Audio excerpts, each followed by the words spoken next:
Ladies and gentlemen, our next presenter is in the room. Welcome, Senator Jackson. She'll be presenting on SB 180. And lots of questions have been developed in the last half hour.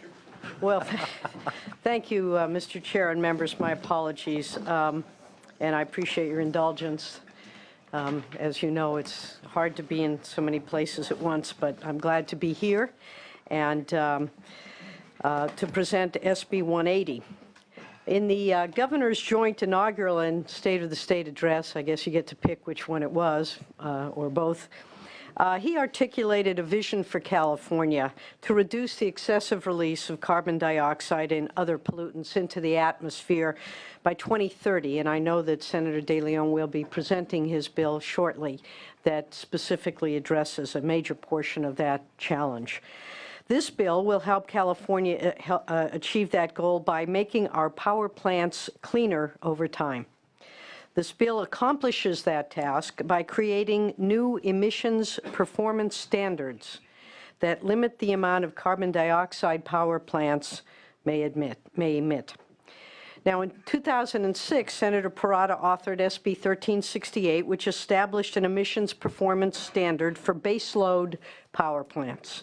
The Emissions Performance Standard, or EPS, is a limit on how much carbon dioxide these baseload plants may emit, and was frankly created as a tool to ensure that California did not build or purchase energy from coal power plants.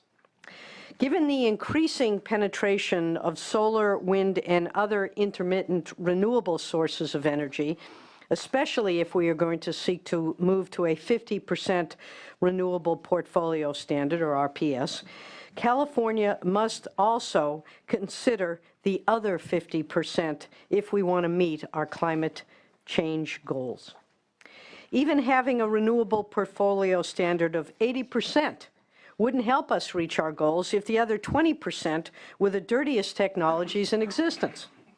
Because the technologies we have to meet the challenges of intermittent renewables don't operate at baseload capacities, they are currently exempt from the emissions performance standard. In recognizing the changing landscape of electricity generation in California, SB 180 creates two new emission performance standards. One for peaking generation, and the other for non-peaking generation, which includes baseload.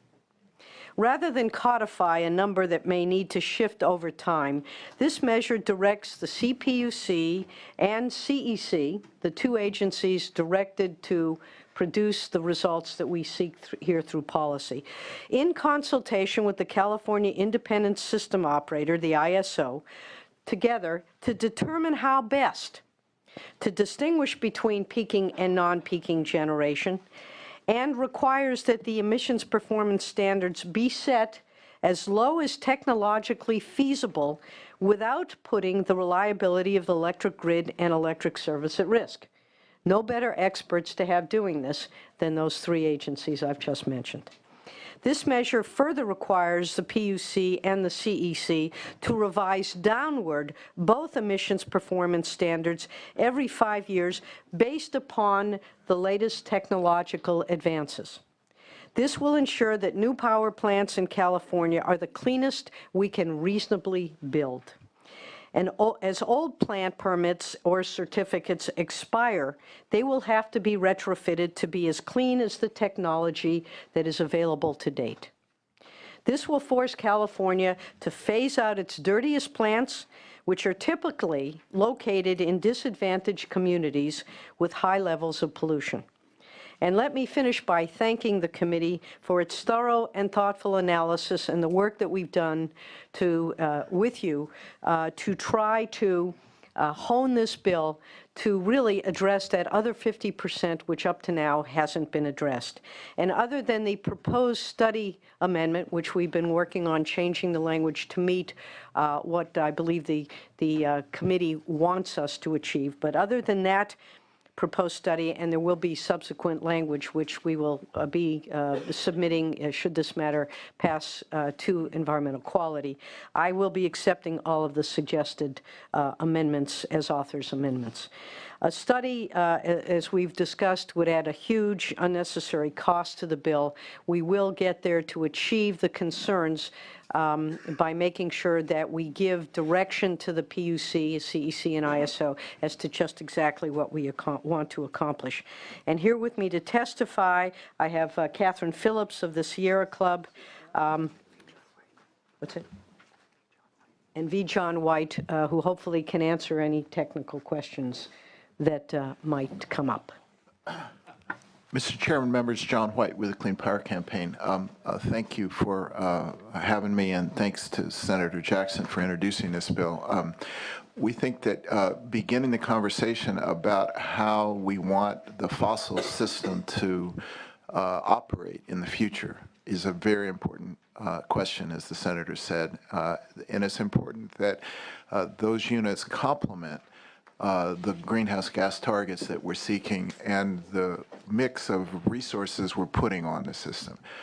This is going to require flexibility in the operational characteristics. So one of our suggestions as the bill moves forward is that in addition to the emission rate that we impose based on the best available technology, it's important that the plants also have the operating characteristics, meaning that they can be quickly started without a minimum load and to quickly ramp up and down as needed to meet the needs of the system. We have a lot of very inflexible gas on the system today, both imported and in the state, and we think that the direction that this bill is moving towards, which is to look at the system and what modernization can be required of the gas fleet, as well as what characteristics need to be built into the new plants that we buy. For example, there are technologies now that enable a gas plant to provide voltage without burning any gas. This allows us to have some of the reliability benefits without the greenhouse gas emissions. And so this is the direction we think that the bill will move us. We think there's lots of room to incorporate suggestions as those of the committee, and we look forward to working with the Senator as the bill moves along. Catherine Phillips with Sierra Club, California. We support this bill. And I just want to underscore that what the bill is doing is essentially bringing, modernizing existing law. It's recognizing how much has changed since 2007, how much more we know about what our energy portfolio is and where it needs to go, and how much more we know about how to control and where the technology is going to control those peaker plants and non-peaker plants. So again, we fully support this bill. It doesn't replicate anything else out there. What it does is complements existing law and anticipated law. We're going to go to members of the public in support. If you could just come forward, state your name and your position on the bill.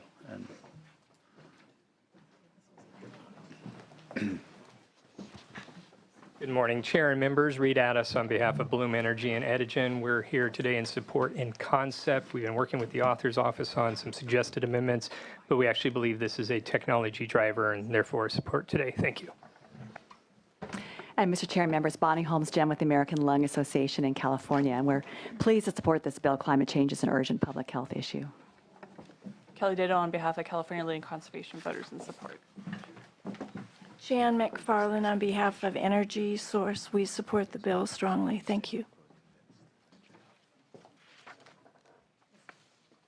Do we have members of the public in opposition to the bill? Do we have any presenters? We can have maybe two presenters. And the rest, state your position. Thank you again, Mr. Chairman. Gil Topete, Director for Energy for the California Municipal Utilities Association. From our organization's perspective, we are the owners of these power plants, both baseload being redefined as non-peaking and the peaking power plants. We believe that the greenhouse gas emissions limit, the cap and trade program, just engineering and technology is already leading to the very same improvements that, as we view SB 180 in its current and proposed to be amended form, it's still a command and control process overlaying on top of a process where just by improving our generation facilities, we achieve these efficiencies that I think are being desired in a process that contemplates, for example, in the South Coast Air Quality Management District, you can't build a power plant because there's not enough air credits for you to do so unless somebody can pull from the table in that region a balance of credits for you to do it. We have in Anaheim, they've got a peaker plant. It's 4 units at their location, approximately the size of this room, much of it going up in the air, which are all the emissions control systems required to limit the amount of pollutants that are up there. It is in the CalISO's balancing authority, and they only run that peaker plant when CalISO asks them to run it. And there are rules in the air district that forbid them from running it after a certain amount of hours. So we kind of think for the peaking plant issue, because of the variability and depending on where you run this, if you're in the Inland Empire, you may have need at times to run it for several hours during a hot period. But when you're kind of along the coast, if these peaking plants even exist, the temperatures are pretty mild, and you might not have that same need to run it at the same time. So there's this issue of defining what the capacity factor is found on page 6. And in that definition, it kind of leaves to the capacity factor shall be determined by the right agencies, and then it shall go through a process. Usually a definition is a little bit more straightforward. You say the definition is a cup is something that can hold water.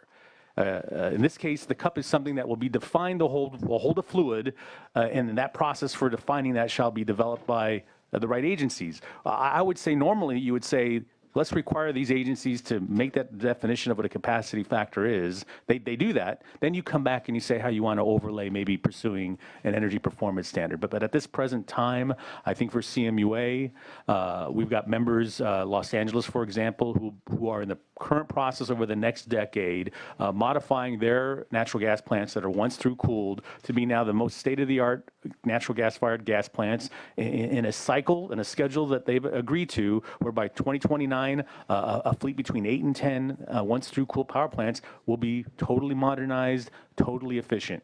We're just not sure if you allow the right agencies to come up with this new number, at what level of efficiencies do you expect to achieve? A 10% more, a 20% more? It's a lot of focus for these agencies to do something when I think we've got a greater challenge and investment in making sure that there's more renewables and technologies that can harness our renewables that have more interest than putting in an energy performance standard for technologies that are already, every time they're improved, more efficient than before, more emissions control systems than before. So we just ask that to be considered. Thank you, Mr. Chairman. Good morning, Mr. Chair and committee members. My name is Mario DiBernardo. I'm with the Northern California Power Agency. We're a publicly owned utility that provides power to 15 local public agencies in the state. We have a natural gas fire plant in Lodi. We agree with many of the points made in the committee analysis. We thought that was very well done in highlighting some of the key issues. This proposal and this bill is much more aggressive than a more modest proposal that the Energy Commission took action on last year. They denied an EPS, like I said, that was more modest, stating that it may hinder rather than advance achieving the state's GHG emission reduction goals, and that state policy supports a combination of demand response, storage technology, and flexible natural gas fire generation to integrate renewable resources. We would like to reiterate these concerns with this bill. We feel like a one-size-fits-all stringent EPS will affect the way we'll be able to handle intermittent resources in the future as we move forward with the state's renewable energy goals. Thank you. State your name and your position on the bill. Thank you. Nick Pappas, Southern California Edison. We are opposed. Thank you. Michael Shaw, California Manufacturers and Technology Association, also opposed. Amber Blix with the Independent Energy Producers Association, and we represent the independently owned electric generators, large scale, that would be affected by this bill and are currently operating under the existing EPS.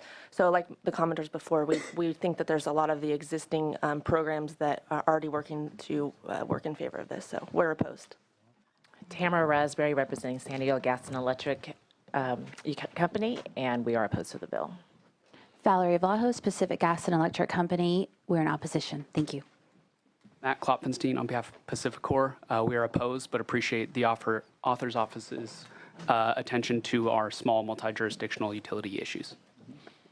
Hi, Dominic DeMar here for the Southern California Public Power Authority, and we would like to align ourselves with the comments of CMUA and NCPA in opposition to the bill. Thank you. Amy Mago on behalf of the California Chamber of Commerce in opposition. Brett Barrow with MSR Public Power Agency. We're also in opposition. Very well. I just wanted, Senator Jackson, I just wanted to clarify the language on the amendments that you agreed to take on, and I just wanted to put that on the record, that this bill would require the CEC and the CPUC to set the GHG emission performance standards at a level that does not hamper further deployment of renewable energy resources or reduction of greenhouse gases. And number two, deletes an existing provision of the bill that would have required the CEC and the CPUC to set the initial non-peaking GHG emission performance standard at a rate of emissions not higher than the lowest emitting combined cycle natural gas power plant in operation at that time. That's correct. Does that sound accurate? That is accurate. That is what Okay, we those guessed. are the amendments that we suggested. It Right. gets to some of the comments that were proposed by the public. Do we have any questions by members of the committee? Senator Hertzberg. Cough drops. Senator Jackson, help me understand this because I don't get it. I apologize. This seems like a belt and suspenders issue. If the argument here, it seems, unless I just want to know what I'm missing here, that if in fact we go from a 33% RPS, we do all this stuff on one level, and now we're doing this. And additionally, what worries me is all we're doing is just putting more bureaucracy that may not be necessary. Tell me why that assumption is wrong, because I don't get it. Excuse me. Right now, only one portion of the promotion, the generation of energy is being considered, and that is the baseload power plants. Not the peakers. Not the peakers and not the less than baseload. So as we move more and more towards the use of these peakers, because we're producing alternative energy, and so we're not going to need those baseloads. I mean, the theory is as we go forward, we're going to be replacing a lot of baseload with renewable, but we're not going to be able to do the full composition of it until we figure out storage. So that is a while away. But what we have is now we have a whole sort of a significant part of our portfolio that isn't regulated, that doesn't have to meet any of these performance standards. What this bill does is it says, actually, we do want them to meet these performance standards, as we've asked that we meet the baseload performance standards. And so what we've done is we've said we're going to bring 100% of the issue under performance standards. The way we're going to deal with the peakers and the non-peaker, non-base loads, if you will, is we're going to call upon the PUC and the CEC, which are the agencies that supposedly know how to do this all, to develop standards. And so when a company, when a gas-fired plant renews its certification, which should be in a period of years, that they will be called upon to meet the most efficient standards themselves with these new plants based upon the then new technologies. So it just brings them into the game, if you will. Yeah, but just two questions. One, am I correct in understanding the measure that says you define peakers based upon being long-term contracts? Doesn't it define your performance standards, say that peakers have to be under a long-term contract? Because, is that correct? Yep. That's correct. So isn't it an easy way to get out of this? If it's a peaker's a peaker. I mean, most peakers in the old days, in the old business model, were a diesel engine sitting somewhere, and you kick it up to try to, deal with, to avoid brownouts.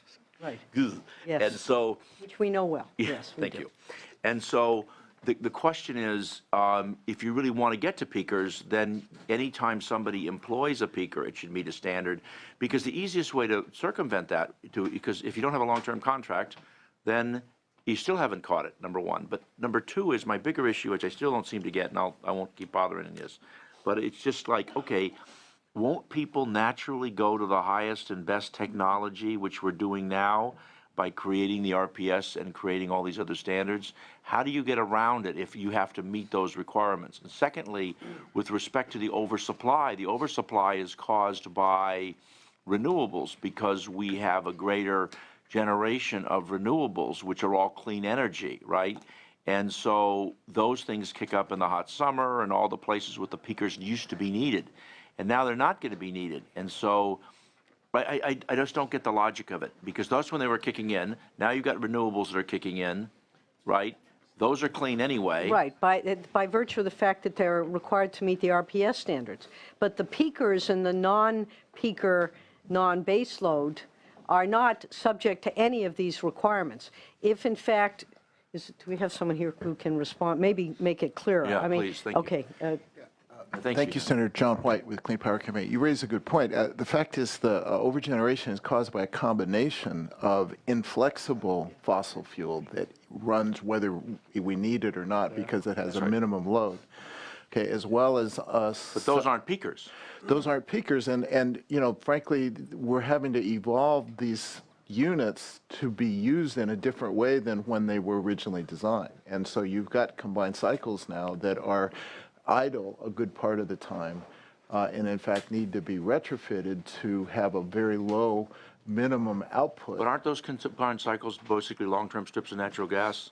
They're not, peakers are usually the dirtiest, junkiest stuff in the system. Well, actually, the technology has changed for both, and you've now got peakers, as the person from NCPA described. The Lodi plant is a good example of the kind of plant we're going to need, because it has the ability to operate as a peaker, but also has a very, very low minimum load and a very quick starting capability. So we're really talking about capabilities for the system being updated, and it's both emissions performance as well as operating characteristics that we're going to need to adapt to the new circumstance. And I think these are things that can be done and figured out by the agencies as designated, but it really is a matter of modernizing the fleet and having the right mix of attributes present in the fleet that allows us to go forward and be successful and use less gas while maintaining significant amount of reliability. Any other questions, comments? Senator McGuire. Thank you so much, Mr. Chair, and do appreciate the senator bringing this forward and had the opportunity to be able to speak with the senator, and do appreciate her time. My comments, Mr. Chair, just want to focus on municipal and come from a municipal power background, and in particular the Northern California Power Agency. In the conversation that the senator, and again, I really appreciate all your time and your effort on this important piece of legislation we're discussing, is that many cities that are within NCPA, for example, are already hitting their 50% renewable portfolio now. And if we were to include hydro, we would actually be at 70%. I understand that's not within the standards. So then when we look at Lodi, which bias will say it's the gold standard when it comes to those natural gas-fired plants, and was built in partnership, it weaned many of these municipal utilities off of out-of-state dirty coal and other dirtier sources of energy. And I bring that up because I want to make sure, after the millions that have been invested to be able to build the Lodi Energy Center, that, and since it's the gold standard, that the legislation is not going to impact, in particular, the Energy Center with the new standards that are being brought forward.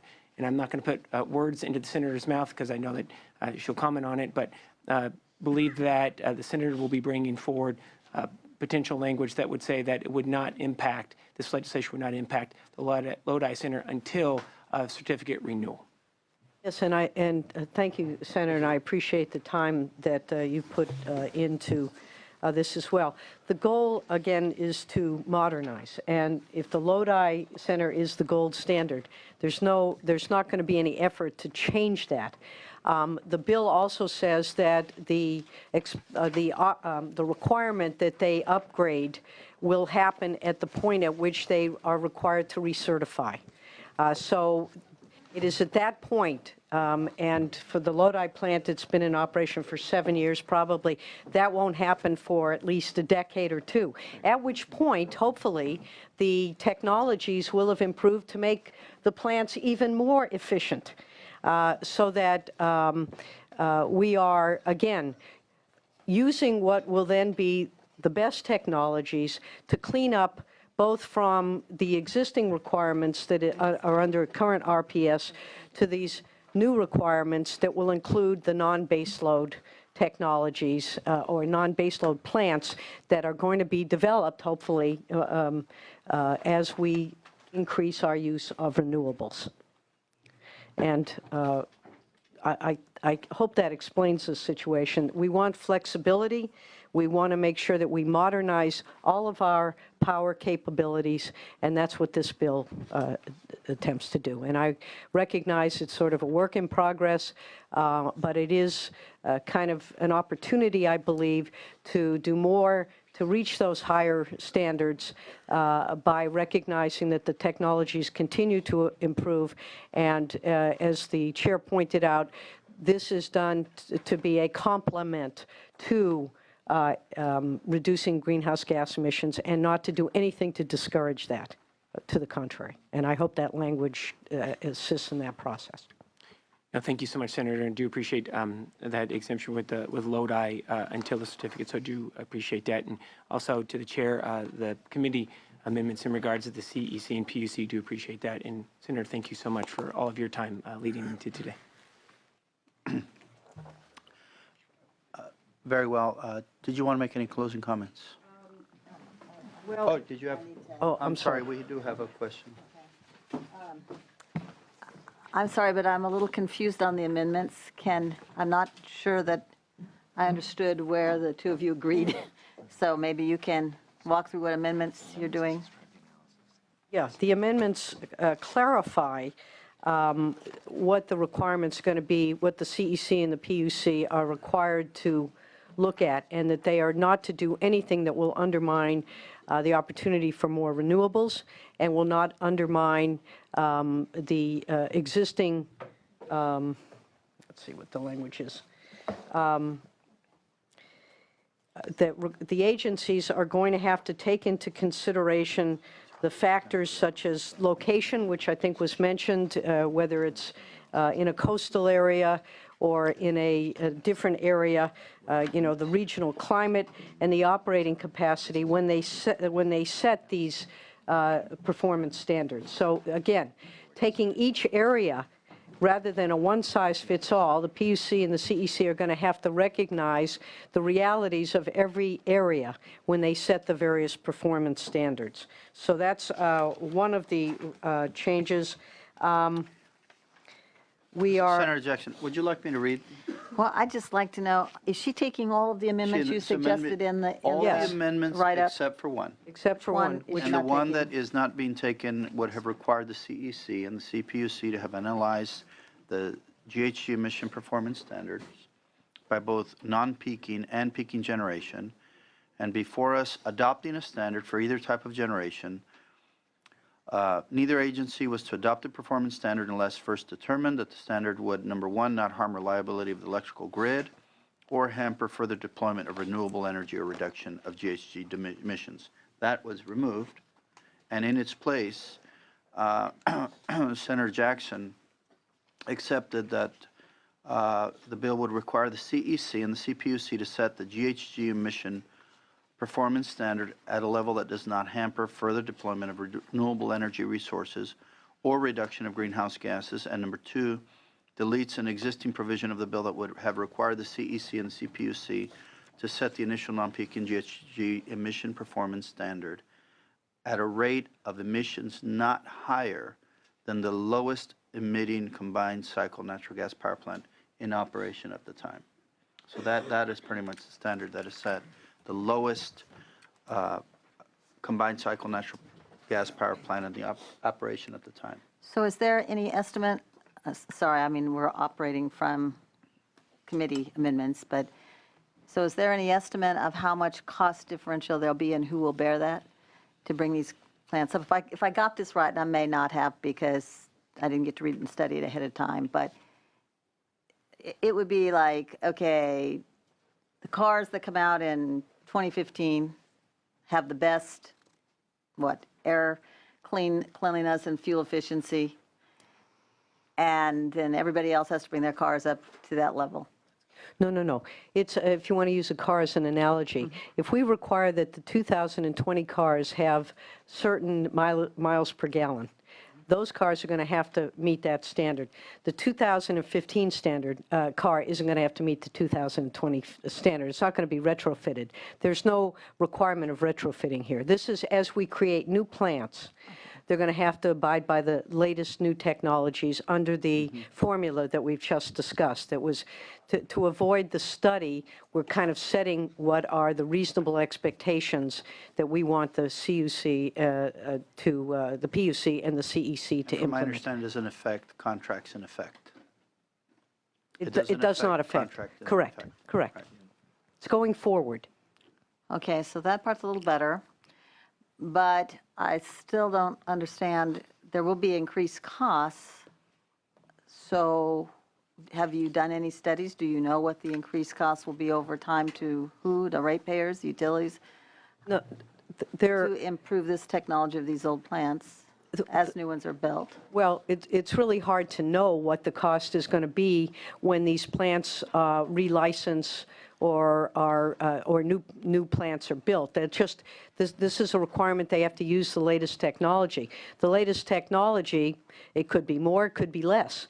But the focus here is to reduce greenhouse gas emissions using the latest technology that's available in order to accomplish that. Regardless of cost? Well, I guess... Cost is always factored in the approval process.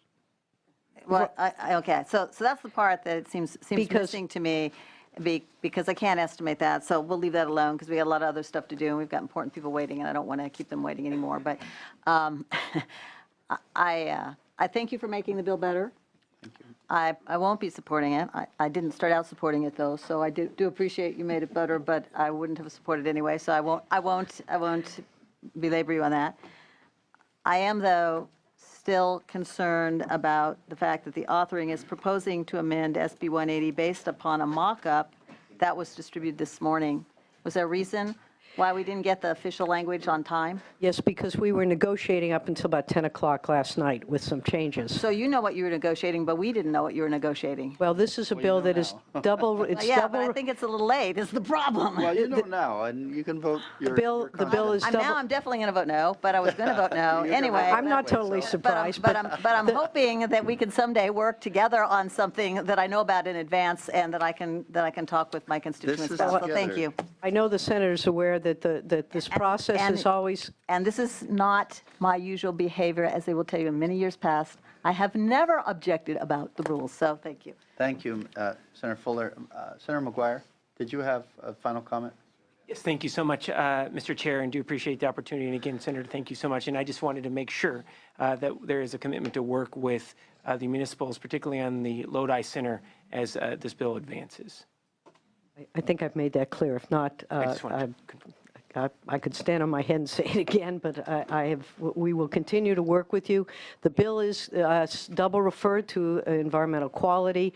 I will continue to work on improving the language. This is, again, the first time that we are trying to get some kind of a handle on these non-peaker and peaker non-peaker and peaker non-baseload plants. That is a yes. That is a yes. Very good. We have a, did you have One briefly, if I could, Mr. Chair, and recognizing that it is, you're still working on this and trying to bring it together a little more, and because the challenge that I'm faced with is the goal is certainly there. I mean, we want to make sure, because some of those peaker plants, as we know, have been problems in the past. So we want to get to where we want to go. It's just the cost issue and some of the others that I want to recognize. So I'll be happy to support it today so that we can continue that conversation. I appreciate that, and we will be working on all those issues. And again, I appreciate the hard work of the committee and look forward to continuing that effort. We have a due pass as amended recommendation on SB 180. Can we get a motion to that effect? Thank you, Senator Pavley. Clerk, please call the roll. Due passes amended to environmental quality. Wesso? Aye. Wesso, aye. Fuller? No. Fuller, no. Canella? No. Canella, no. Hertzberg? Aye. Hertzberg, aye. Hill? Aye. Hill, aye. Lara? Leyva? Aye. Leyva, aye. McGuire? Aye. McGuire, aye. Morel? No. Morel, no. Pavley? Aye. Pavley, aye. Wolk? Aye. Wolk, aye.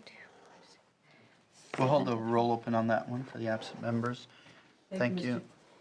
Thank you, Mr. Senator Chair and members. Jackson. Appreciate your time. We have our President Pro Tem here today.